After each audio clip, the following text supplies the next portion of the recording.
Good afternoon, everybody. Welcome to the March 12 meeting of the Chatham Finance Committee, pursuant to Governor Healy's March 29 signing of the Acts of 23, extending certain COVID-19 measures adopted during the state of emergency, suspending certain provisions of the open meeting law until March 31, 2025. This meeting of the Chatham Finance Committee is being conducted in person and via remote participation. Every effort will be made to ensure that the public can adequately access the proceedings as provided for in the order. A reminder, the persons who would like to listen to this meeting while in progress may do so by calling the phone number 508-945-4410. Again, 945-4410. Enter conference ID 698-918-859 pound sign. 698-918-859 pound sign. Or one may join the meeting online via Microsoft Teams through the link in the posted agenda. Well, this is a live broadcast and simulcast on Chatham TV. Despite our best efforts, we may not be able to provide real-time access. We will post a record of this meeting on the town's website as soon as humanly possible. Let's take attendance, shall we? Joanne Sprague. Here. Barbara Madison is not here. Kristen Andres. Here. Tracy Shields. Here. John Papalardo. Here. Andy Young. Here. Tommy Doan. Here. Eric Whiteley. Here. Chair is present, 8-0, 8-1. We have a quorum. All right, so following our meeting last week, I received a request to consider a motion to reconsider the waterfront article that we voted upon last Thursday. If I remember correctly, the outcome of that was a 6-3 vote. After consulting with the moderator on kind of the process and procedure around a motion to reconsider, I was informed that it takes a motion, a second, and ultimately just a simple majority to reconsider our vote on the, in this instance, waterfront article, the $11.4 million waterfront article. So, I thought it prudent to bifurcate any consideration of a motion to reconsider from any actual reconsideration, so as not to be presumptive about any prospective outcomes. So all we're going to do today, in addition to a couple of warrant article reviews, is the motion to reconsider itself. So, and if it should pass, then we've got it calendared for Thursday to have the actual reconsideration. So with that, is there a motion to reconsider our vote on last week's $11.4 million vote on the waterfront improvement project? Mr. Chair. Joanne, please. Mr. Chair, I move to reconsider the vote taken by the Finance Committee on the waterfront bond bill. Second. Thank you, Joanne. Is there a second? Second. Thank you, Tommy. Question on process? Yeah, I was going to say questions, comments. Eric, please. So I understood from your email that if you voted against it previously, you wouldn't be able to make the motion. So I know Joanne voted for it, so that seems, if you voted against it, can you vote for the reconsideration? Yes. Yeah, the only stipulation I had was that the vote for the motion, or the submission of the motion to reconsider, had to be from somebody who voted in favor of the article last time. Sorry for not making that clear. Okay, so comments or questions, observations from the committee? If not, I see we have a number of town staff here, including our town manager. Anybody like to offer any observations or comments before we take the vote? Thank you, Mr. Chair, members of the FinCom. So two things we respectfully ask for you to consider is our Natural Resources Director, Greg Berman, has a correction to the amount for the cost of the waterfront bond, if we could allow him to offer that to the committee. And also, if the committee wishes to indulge us, we have our shellfish constable, Renee Gagney, who is here, who could answer any questions about the upweller. She's not able to attend the meeting this Thursday, and if the committee would be so gracious to allow her to have a couple of minutes to just introduce the program and what the program will be for 90 Bridge Street, if you agree. Well, we can certainly. Mr. Joanne, Chair. Yep, Joanne, please. It seems to me that the discussion right now is whether to reconsider the vote. And once we do that, if we were to do that, we would have a discussion Thursday. And I think it would be fair for all discussion for and against the the previous vote on Thursday. Yep, thank you. Andy, please. My question is, was the previous vote to a specific amount? And Yeah, it was for the article. presented article in the amount of $11.4 million. and if Greg has corrections to that, Yep, then we should hear them. thank you. Kristen? Yes, I guess I was going to speak in favor of hearing, particularly if the Shellfish Constable can't be here on Thursday. I think we should be able to hear all the information while it's available to us and not restrain them to Thursday. Thank you. I share, and well, let me, before I share my inclination, other observations or comments on that matter or others? John, please. Yeah, I would support the vote to reconsider, and also, given the information we've received from the town manager, I think we should hear from both members. We can make sure if the vote does prevail and we have a fuller discussion on Thursday, we can make sure to raise those issues again on Thursday so that people that are participating in that conversation, either in person or online, have that benefit of that information. My other question would be if there are corrections to the dollar amount on the article, then shouldn't we would need to vote on it again anyways. And secondly, the select board as well would need to review the new numbers. Is that right? So the article itself, the 11.4 million, is correct, but it was the amount that was shown for the 90 Bridge Street project that was inflated accidentally. So when the select board considered the article at their meeting, they had the right amount for all the proposed bond projects as well as the total amount, if that makes sense. So what it appears to be is just the amount that was cited to the Finance Committee for the total cost of the 90 Bridge Street project had an inflated amount because of a double counting of a certain line item. So that's the correction we wanted to make. So noting, I'm sorry, Tracy, please. I was just going to agree with the group that it would be good to hear, especially because my understanding is that sort of the priority is the upweller itself, and then maybe some of the questions of what discussing is the scope and scale and everything else that's been all the other interested parties and committees that have added things to it, but that we should definitely hear about the upweller because that seems to be the primary purpose, right? Okay, anybody else? I'm inclined to kind of side with the cohort that seems to think that kind of more comprehensive information in advance of this vote would be helpful, especially if there was some erroneous information provided us on Thursday.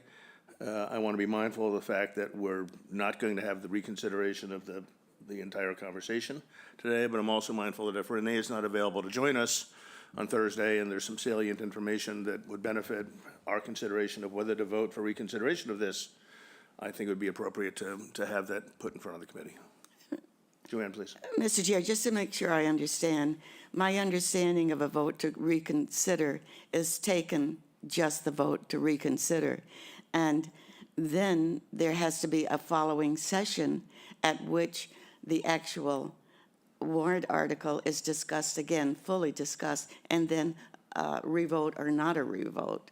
I think But that- I'm not sure that that there's anything more than the vote to reconsider, to be considered at this point. well, what we are being asked is there's some erroneous information that we were provided for on Thursday that may weigh on how we view a vote on this Okay. thing. And do we want to hear that correct information? I go with the majority. So, Tracy, please. I guess I'm confused on the order of things. Can't we vote to reconsider, then hear part of the information and more of the information? No. No, because we don't have that calendared for today's meeting. We've got an agenda item for Thursday. In the event that the motion to reconsider was successful, Thursday will be the reconsideration. I think I'm focusing kind of solely on the fact that we've been told that the committee was presented in advance of its vote on Thursday with materially erroneous numbers. And I think at a minimum, we need to get that corrected so we know what we're talking about here. I'm sympathetic to the fact that Renee is not able, Renee's got her hand up, is not able to join us and may have salient information on this topic as well. So I'm willing to, and if it's a stretch under the open meeting law, I guess I'm willing to stretch slightly unless the town manager tells me I'm gonna go to jail. But Well, thank you for indulging me, but I can make arrangements to be on call on Thursday. So I'll have my phone with me and I'll call in from the meeting. So if that can clarify any issues here with this meeting, I'll make sure that I'm available on Thursday. I just won't be here in person. okay, well, I think if we can sort that out, then I think that would be helpful and probably cleaner. Nevertheless, I would like to hear from Greg Berman around kind of this erroneous information and et cetera. Greg Berman with Natural Resources. And yes, there is rightly some confusion. I did provide inaccurate information. The overall price of 90 Bridge would go down, but I want to more fully vet a spreadsheet and give a presentation outside of just our own department. So if this vote to reconsider goes forward and it is revoted on Thursday, we would like the chance to be able to present the accurate information as well as some of the justification for some of the higher dollar projects on the waterfront bond. You would be more than welcome to do that. Thank you. Okay. All right, if there's nothing further, then we have a motion and a second to reconsider the $11.4 million waterfront bond article. In favor of reconsideration, Joanne? Yes. Barbara's not here. Kristen? Yes. Tracy? Yes. John? Yes. Andy? Yes. Tommy? Yes. Eric? Yes. Chair's in favor, so that is 8-0 for reconsideration. So according to the moderator, majority rules. So pursuant to our agenda that's been posted for our Thursday meeting, we will reconsider the presentation of the waterfront bond article, the amount of $11.4 million on Thursday. Thank you, Mr. Chair. Of course. Thank you, everybody. All right, I think we have Michael McMillan on board, who's going to help guide us through the Monomoy Regional School PEG Access Fund request. Mr. Chair? Yep. I'm sorry, I'm interrupting again on this. Before, I have requested an upgrade on an update on our scorecard, which tells us if all the articles we have considered are voted, if we recommend approval on, what will the tax rate as we can see it now be? And I have not received that yet, but I think it's vitally important for the taxpayer, not just this committee, to know if we vote approval on all these articles and tell the town meeting that by way of the warrant, they need to know exactly what they're looking at the end of all of this. Because in my figures, if we add it up, it's a substantial increase on the tax rate from my point of view. If you can prove me wrong or prove differently, I'm very happy to see that, because that's my job. But on the other hand, for the last 10 or 11 years, we've had a consistent, at least 5% average increase in our valuation, which means we not only, if we have a tax rate increase, we add that to a real estate tax valuation, increased valuation on your property, and that's a double whammy. And I would like for us to be very aware of that before we finish voting on all of these big articles, and chance we may want to phase some of them in, not just take a whole lump, for instance, an $11 million bite of something at once that's going to cost the average taxpayer quite a lot from my point of view.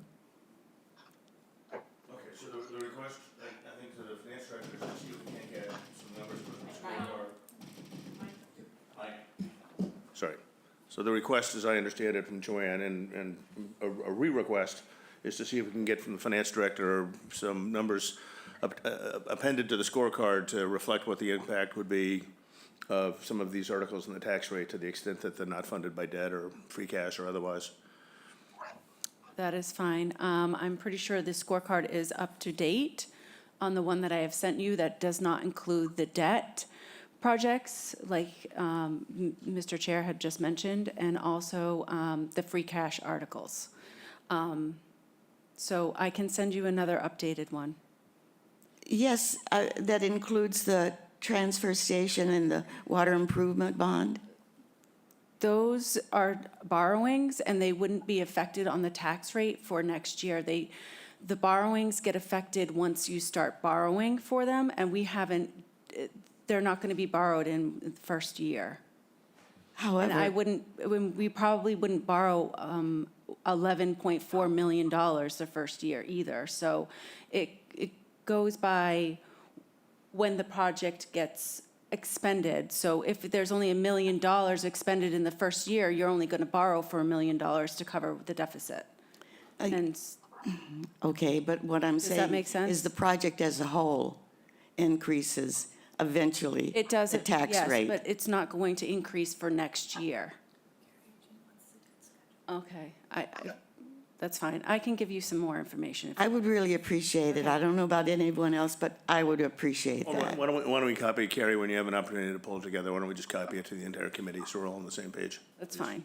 This next article, the PEG access, is not on the tax rate. It's actually requested funds from the receipts reserved appropriation for educational cable access program. So it won't be on the scorecard for 41603.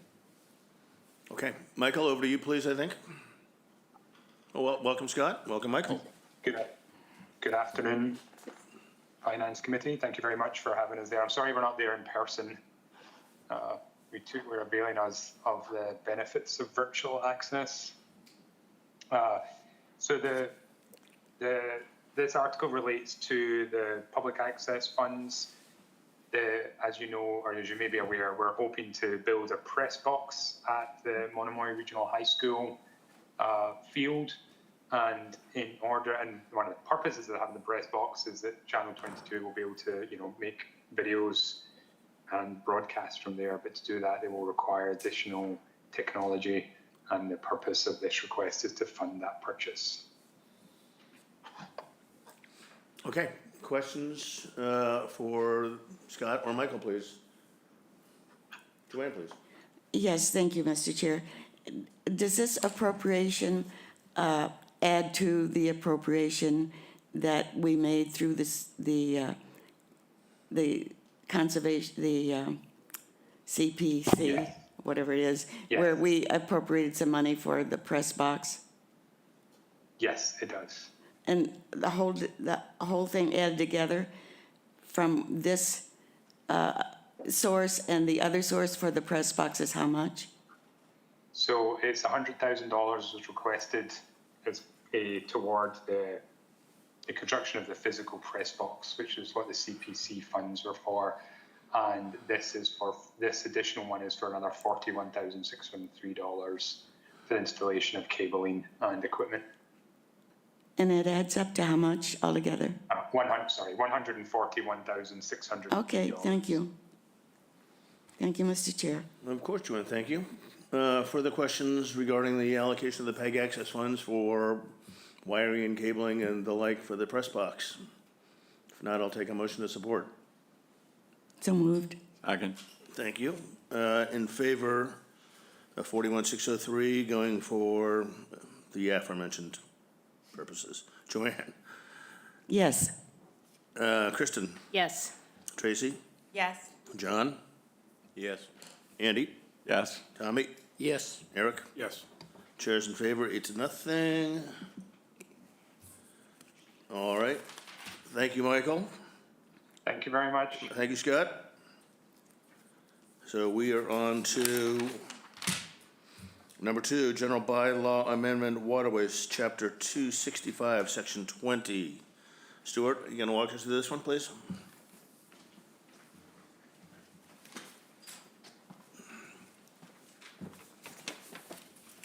Hi, good afternoon.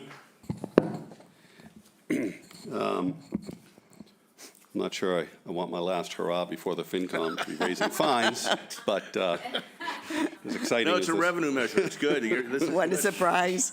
The current maximum fine per offense in the waterways bylaw is currently $200. We're proposing to raise it to $300. A little bit has changed in 40 years, and that's the last time this was updated. $300 is in line with some of the other fines in the waterways bylaw and many other communities on the Cape. So hopefully you'll support it. Stuart, can you edify us for what infractions one might incur to So deserve such a fine? sure. I mean, they can range from negligent operation of a vessel to pollution, discharge of pollution into the waters. Those are two of probably the more significant violations that somebody might might get. We typically start for like speeding, no wake and 5 mile an hour violations or number infractions with $50. But we have encountered recently some negligent operation that involves personal injury or worse, and collisions, and this would allow us to levy a fine of more than $200 up to $300. Okay, questions, Tracy? Why wouldn't it be even higher than that is I guess the first question that came to me. Those seem like very serious infractions. They are, and the maximum allowed under Mass General Law is $300 for a local bylaw infraction, bylaw or regulation infraction. However, there are some infractions that are codified in state law that we can issue. We don't get that money. It goes to the state.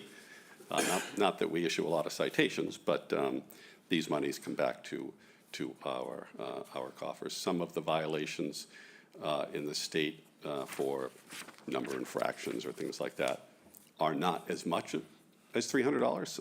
Many are less for equipment violations, no flares or what have you. But pollution, some of the OUI, operating a vessel under the influence, that can be in the thousands of dollars under state law, which we could issue that as well. This is just another kind of way of, not over fining somebody, but not being held to $200, which, in many of our visitors and transients, $200 is a parking ticket. They just don't, it just doesn't faze them. So, if that answers your question. John, please. Stuart, that $300 cap, that's per count or incident? I mean, you could have a bad operator that could have 3 or 4 $300. That's right. Okay. You could have an accident, let's say, where there are many infractions that you might use this, and you're right, it is per offense. So somebody was negligent operation, you could cite them for up to $300, but they also may have expired numbers or something, equipment violations, which you don't have to go to 300, you could offer something less. That was my second question. Some of these things are discretionary, I mean. Yes, yeah, they're all up to $300. Okay. I will tell you, unless it involved a serious offense, and serious offense is somebody was injured, we've never started at $200. We usually start at something like $50 or $100, like a sticker violation for your moorings. That's typically $50. Thank you. I'm in favor of it. Okay, further questions? If not, I'll take a motion to support the general bylaw amendment, increasing the fines for certain infractions from $200 to $300 under the waterway regs. So moved. Kristen, the second? Second, Thank you. Support, Joanne? Yes. Kristen? yes. Tracy? Yes. John? Yes. Andy? Yep. Tommy? Yes. Eric? Yes. Chairs in favor, 8-0. Thank you, Stuart. Great, thank you. Appreciate your time. Okay, general bylaw amendment, increasing the percentage amount of general revenues to fund the inspectional services revolving fund. Katie Donovan? Hello, Katie, welcome. Thank you. Good afternoon, Mr. Chairman, members of the committee. So we have a request for a warrant article to increase the amount allocated to the inspectional services revolving fund from 10% to 30%. In 2016, I believe it was, we began paying the plumbing inspector. They were no longer a town employee and being paid on a per inspection basis. And then around 2021, we began that process with our electrical inspections as well. And through that time, we've been paying for those inspections through a combination of the revolving fund and salary fund. And so just through conversations with the finance director this year, we thought it would be better to allocate all of those funds to the revolving fund so that we could pay for both of those inspections, both plumbing and gas and electrical through the revolving fund, as opposed to a combination of the salary and revolving fund. So this is just a request to increase those fees to that account because without that, we wouldn't have the funds to cover paying for all of those inspections just through the revolving fund. Okay, so to be clear, the source of these funds are the fees that homeowners are charged? The fees that inspectional services? for building permit fees, building, it's so building fees, electrical fees, and then plumbing and gas.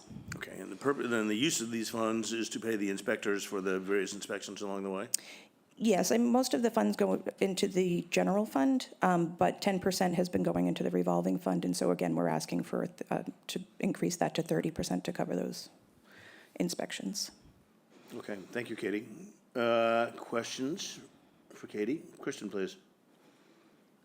I don't know when the last time was we raised our building fees, but have we looked at that recently? And because I know some towns are much more than we are. They I think are. that, anyway.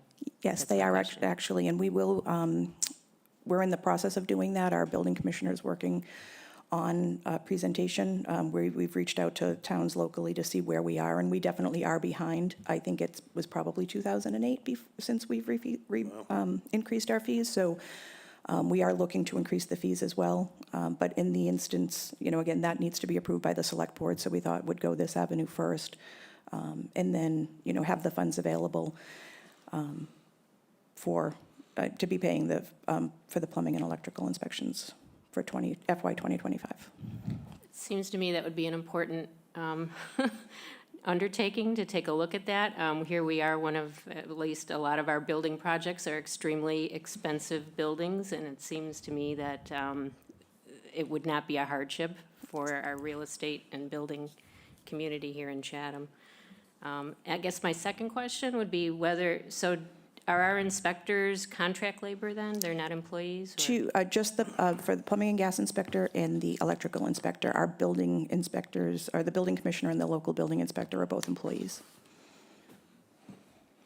Thank you, Kristen. Other comments, observations? If not, I'll take a motion to support the change in the percentage allocated to the inspectional revolving fund, 10 to 30%. Thank you, Tommy. Second? Second. Thank you, Tracy. Support, Joanne? Yes. Kristen? Yes. Tracy? Yes. John? Yes. Andy? Yes. Tommy? Yes. Eric? Yes. Chair's in favor, 8-0. Thank you. Thank you, Katie. Sounds like reviewing those fees from 2008 is a good idea. Yes. And it is in process, as I mentioned. We had, even before this conversation, we had started that outreach to other communities to see what they were charging. So we'll be presenting something soon. Terrific, thank you. Okay. So that's it for the articles we've got to do today. We are getting pretty close. We've got a couple things teed up for Thursday. Unfortunately, we're somewhat slightly stymied by action which is yet to be taken at the select board level as we try to close off our work for the warrant. Kerry, as I think you all probably saw, posted a meeting for next Thursday. We are hoping to kind of mop up what remains. Carrie will not be here, but we'll find some adult supervision and hopefully kind of take care of whatever open things are left.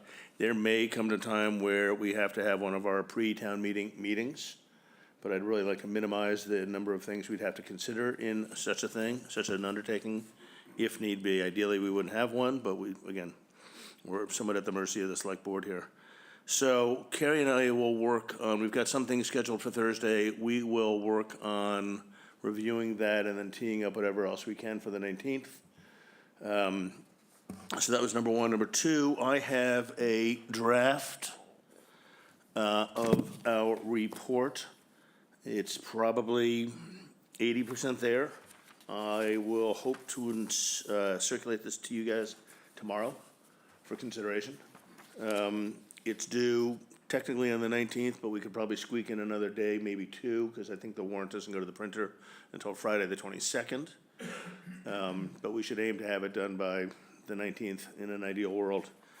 One thing that I wanted to question you guys on is, and I don't think we've had the formal presentation of kind of what next at the transfer station, but there were certainly some reaction of this committee to the numbers at the transfer station and to the process at the transfer station, or what next in the process. Do we want to, in our articles of note, in our ID topics of note section of this document that hopefully most people are familiar with, do we want to call out the transfer station? Do we want to wait and see what happens? When are we doing transfer? Thursday? The select board's reviewing it tonight in detail, and then you have it scheduled, I think, for Thursday. Yeah, so we want to wait until Thursday and decide whether we want to, what we want to do. Any thoughts on that? Joanne, please? Yes, I feel about the transfer station pretty much the same way I feel about the waterfront bond issue.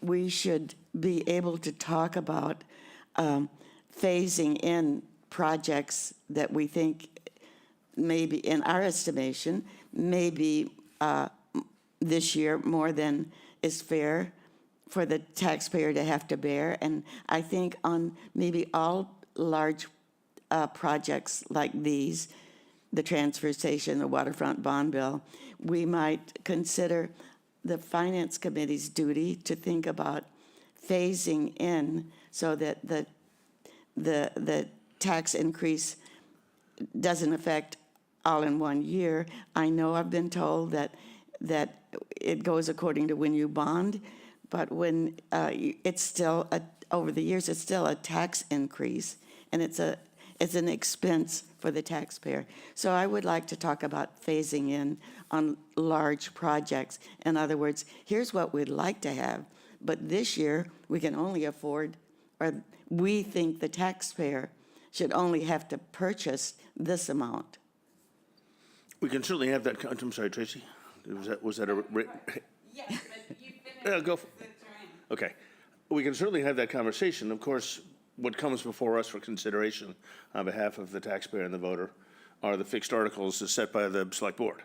So they set an article for X millions of dollars at the transfer station, at 11.4 million for waterfront projects. We can say all we want about phasing in, but we have to vote on that 11.4 or that X.X at the transfer station. I agree with that, but it's, I think, for us to sort of set, and by the way, is it written somewhere that we have to wait for the selectmen to vote on an issue before we consider it and vote on it? It is, except in certain instances like the CPC, but I'll defer to the town manager. Thank you, Mr. Chair. Yes, technically, the select board has to place an article on the warrant for which the FinCom would provide a recommendation. But do they have to vote on it before can't we vote on it before they do?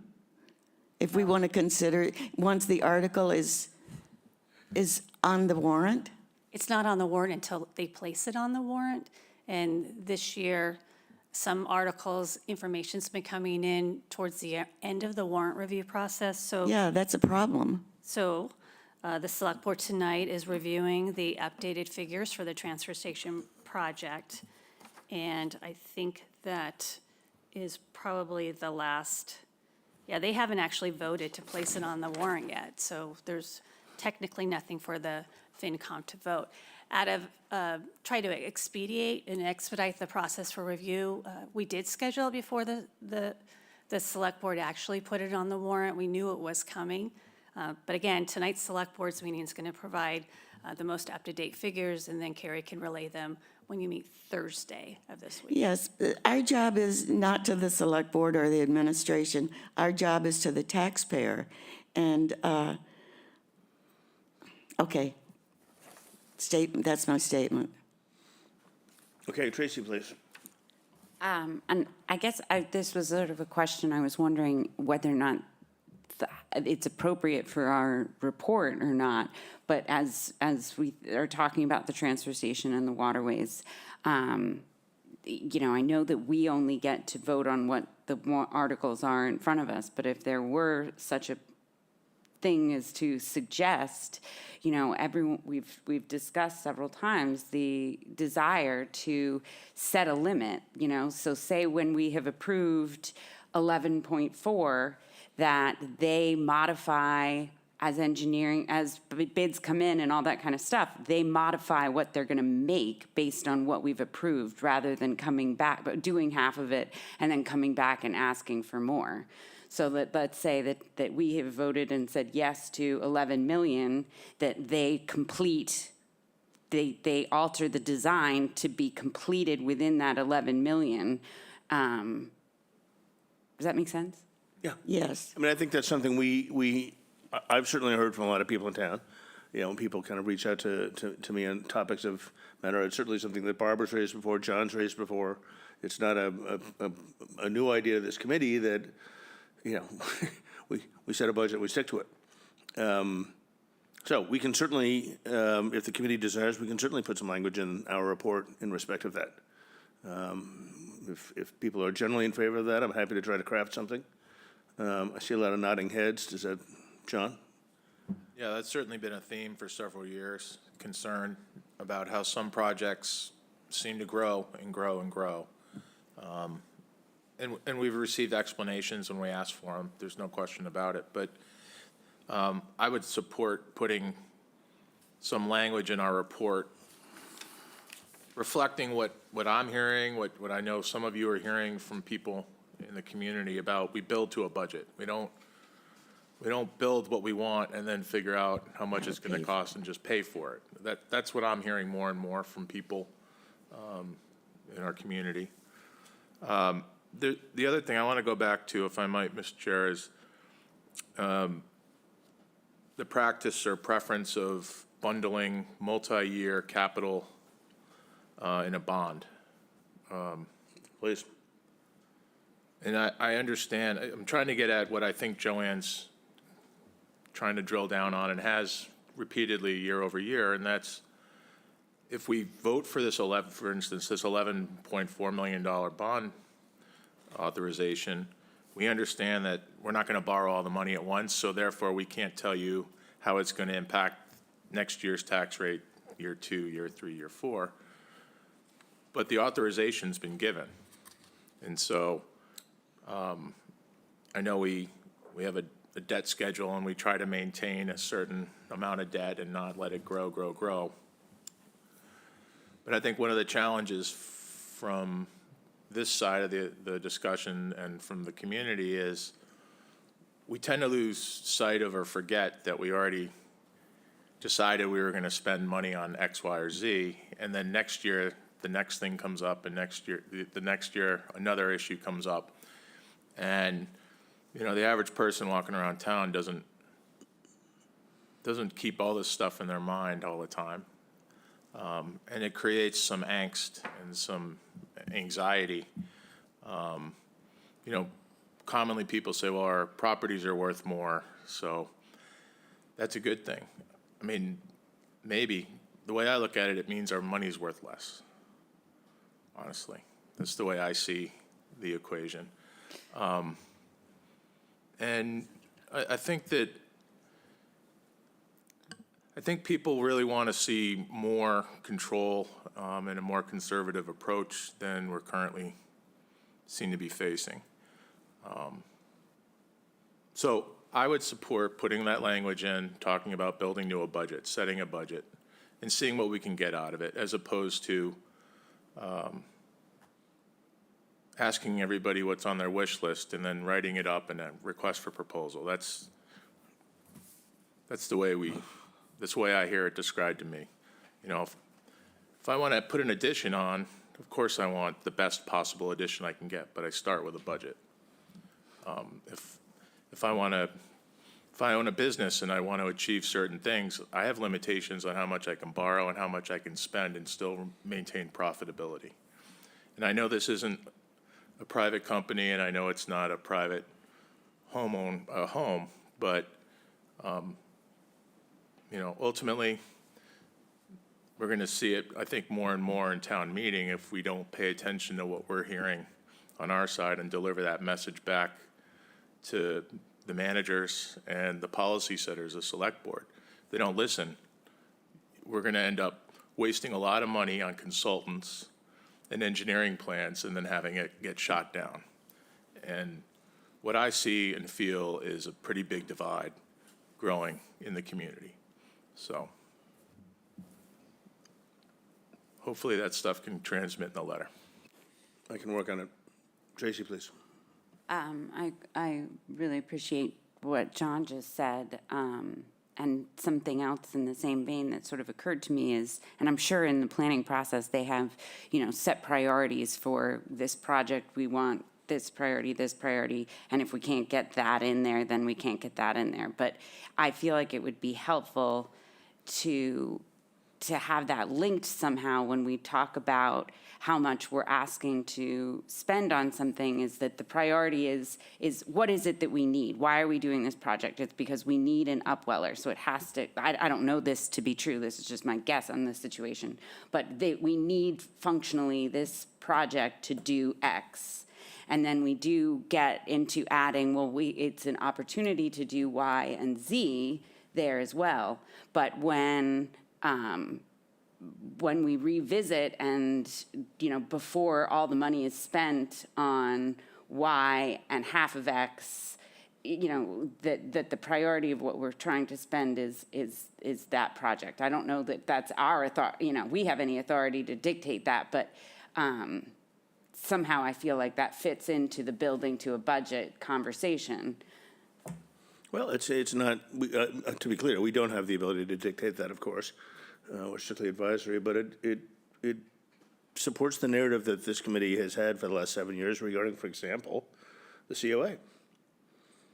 And, you know, for example, the inclusion of adult daycare in version 3.0.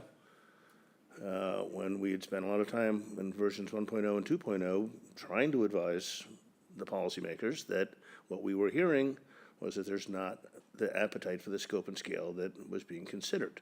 But unfortunately, they chose to do whatever they wanted to do with our advice, and so we don't have a COA. And I think that every person on this committee believes that we should have a new COA building. But for whatever reason, we don't. Andy, please. Thank you. To be fair to ourselves, though, I would also ask our Chief Procurement Officer, what are the constraints and what we can do in terms of building capital projects?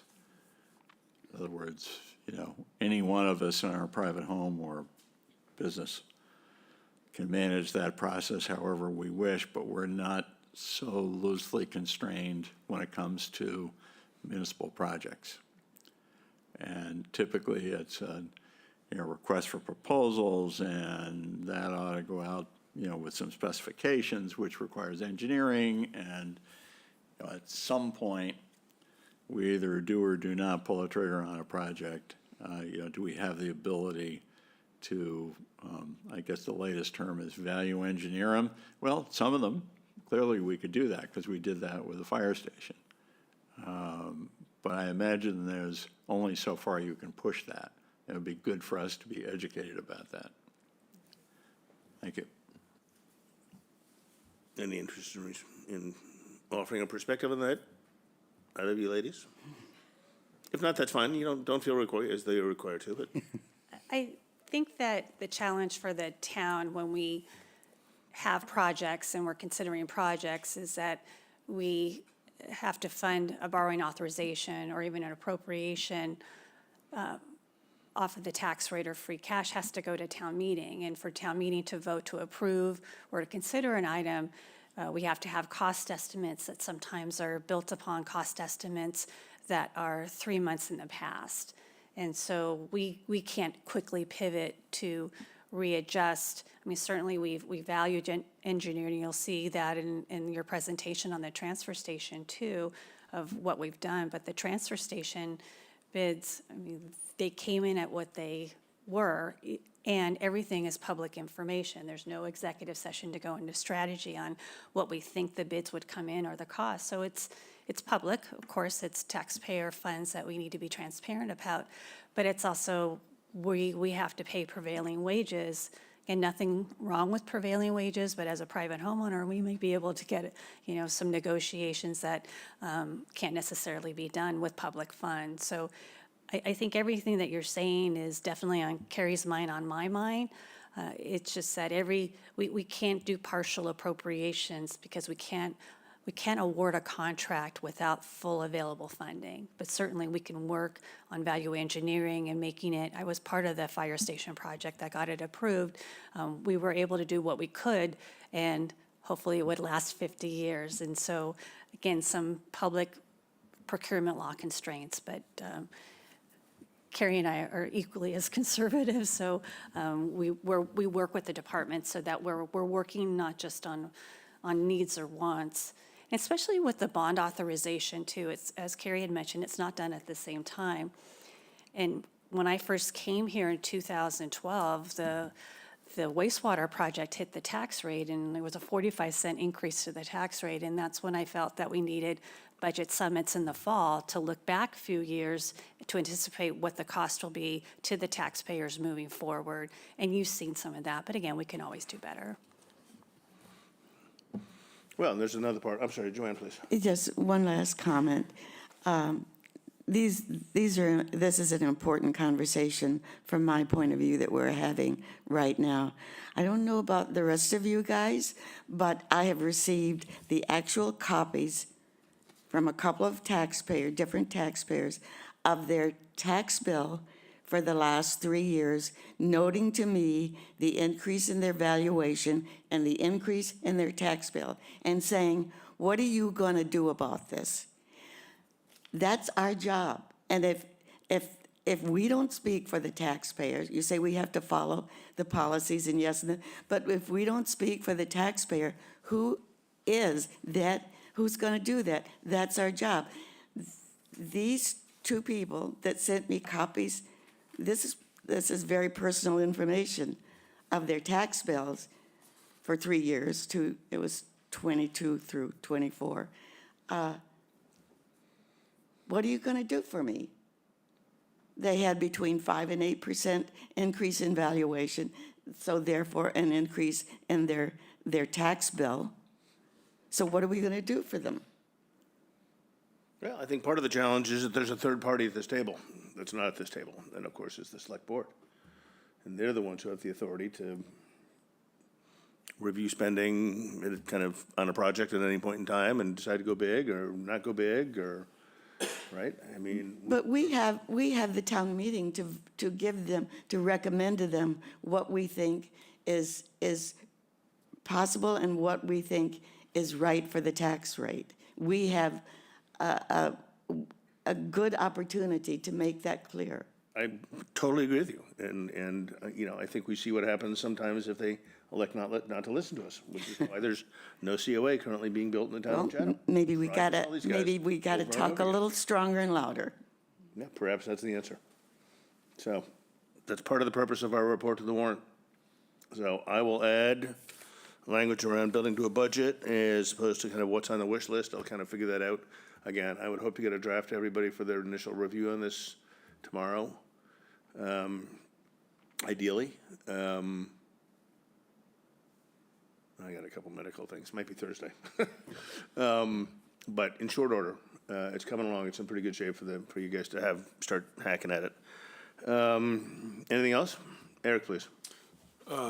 So we all received the email about the wood waste and the stump dump, based on the questions that came up from our conversation on that. I don't know if it's appropriate to ask questions about that now, or we need to have it as an agenda item, but I guess I have some questions, so, on that. Following up on, I'm going to take advantage of the town manager's presence to, again, it's kind of an open meeting law question. Can we take the time now to follow up on information that we previously discussed and requested some further information on? Sure, so I don't see any issue with that. You've already voted on it, so if it's just an informational item, again, I'm not sure I have the answers to the question, so if you want to let us know, we can answer. Sure, so, if it, okay, Mr. Chairman? Please. So, thank you for the information. I guess the question came up when we were voting on it, and I don't think I was alone. I don't think a lot of people that have voted on that year after year after year as a yes really know what it is, right?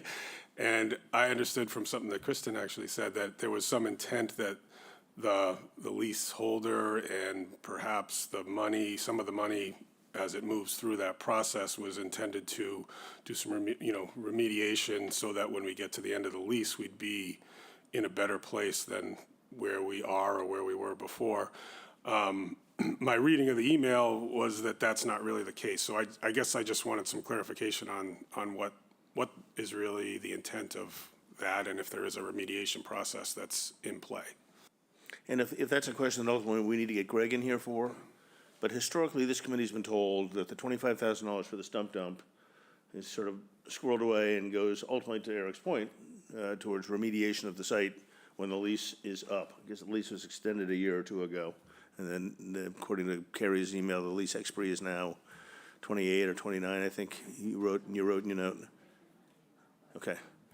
Well, why don't we see if we can, maybe is Greg probably the best person to chat with us about that? Just questions on the stumped up operation and revolving We can fund? get yes, we can get the answers to you, but I have to look back at the original town meeting authorization of the enterprise fund because I too thought it was for the annual testing of it. I didn't realize it was for putting funds away. An enterprise fund does close out, but the lease that's associated with it, I thought it fulfilled the obligations that we have for testing. But I'll take a look at how it was originally created, the enterprise fund, and take a look at the lease too. Carrie, please. Thank you. The $25,000 also, it goes to a company we have a contract with, Weston and Sampson. Sampson. So, yeah, for the testing. So that's why we appropriate the $25,000. To be clear, that's for periodic groundwater testing at the site? Yes. Yeah. Yep. So, current operations. Kristen? Well, maybe it's best to get the full story from Jill. But my recollection is that there's a stump dump there and it needs to be cleaned up. DEP told us we had to do it. And so that's what needs to be done by 2029. Yeah, that's the story that we have been pretty consistently given over the last 4 or 5 days by our prior finance director. Andy, did you have your hand up? Yeah, I guess we'll have to wait for more definitive information, but what I recall, isn't that stump dump still in operation? Yes, that's my Right? understanding. So, I mean, DEP is not telling us to clean it up, to close it, it's telling us to clean it up and maybe close it. I know that there were plenty of people in town who were very concerned that, in fact, we might not have a stump dump available to us when this terminates. So then what do you do with your wood waste? Right? And yet, during its operation, it needs to be monitored to make sure that whatever goes in the ground is not something that would otherwise be prohibited.